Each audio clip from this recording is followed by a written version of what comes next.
Well, we continue to mark the Canada Day weekend through food. Our province offers no end in delicious flavors. The Mackenzie Room's menu is all about local and sustainable dishes. Sean Reeve is the mastermind behind the menu, and Sean joins us now. Great to see you. Great to see you as well. Thank you so much for letting me be here. Well, thank you for being here. Take us to the Mackenzie Room for a minute. How would you describe the atmosphere and the mood?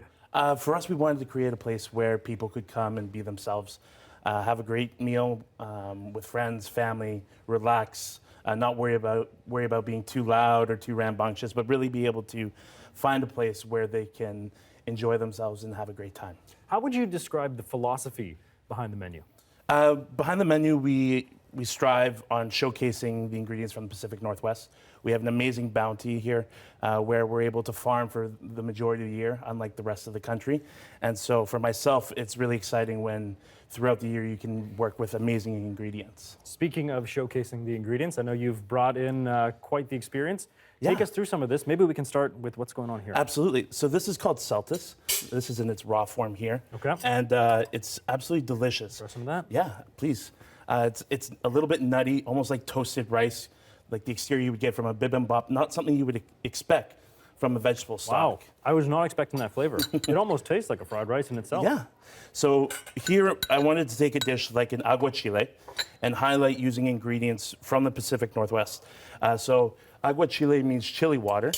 And instead of doing just chili and water, we want to take something like sorrel, if you want to try this as well. Sure. This is sorrel? Sorrel, with a little bit of apple juice, pea tendrils, basil, and mint, and use that as a vinaigrette to basically marinate the fish. So an aguachile is a little bit different than, let's say, a ceviche, where you need to let the fish cure and marinate for 30, 40 minutes. This you want to have nice and fresh. And right that has away. a really strong kick to it. It's delicious. What's that spice? A little bit of serrano chili. Of course, okay.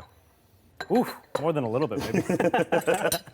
But you want all those, you want that heat so that it can help push through the freshness and the acidity of these other ingredients, such as apple, these beautiful white baby turnips, the Celtis, and then we're gonna add a few other things like red onion and some nasturtium. And Sean, this is what you're talking about when you talk about that seasonality, is it? Absolutely.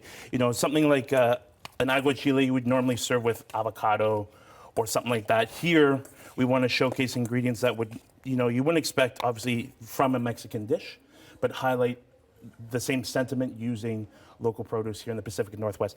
And the great thing, like a dish like this, is you could change it throughout the season. Instead of doing something like Celtis and apple and turnip, we could just switch and do something like tomatoes and peppers and go throughout the season. I'm really curious about that process. For a chef as yourself, I described you as the mastermind behind this menu, and especially when you take into consideration what you said about our province and having the bounty that we have almost year-round. How do you put that all together to create a menu? We have a lot of great relationships with local farmers and purveyors, and I think that is the main point, is developing those local connections with people and showcasing their passions and their projects, because without them, I wouldn't be able to do what I'm able to do at the restaurant. You started all of this at a pretty young age, just a teenager. Just a teenager. Why was this the path you wanted to go down? I never thought I was going to be a chef. Yeah. It was my father, when I turned 15 years old, telling me that I needed to get a job. And the people that were hiring were restaurants. And, I wanted to work at the movie theater or the Foot Locker as a, 15-year-old kid. But my first opportunity came as a dishwasher. And I fell in love with the environment, the people, the rush, the chaos. And at the end of the day, through high school, I just decided I wanted to pursue my passion in food instead of archaeology. Well, Sean, I'm sure there are a lot of people out there who are very grateful that you decided to pursue food. Thank you so much for being here. Pleasure. Thank you so much for having me.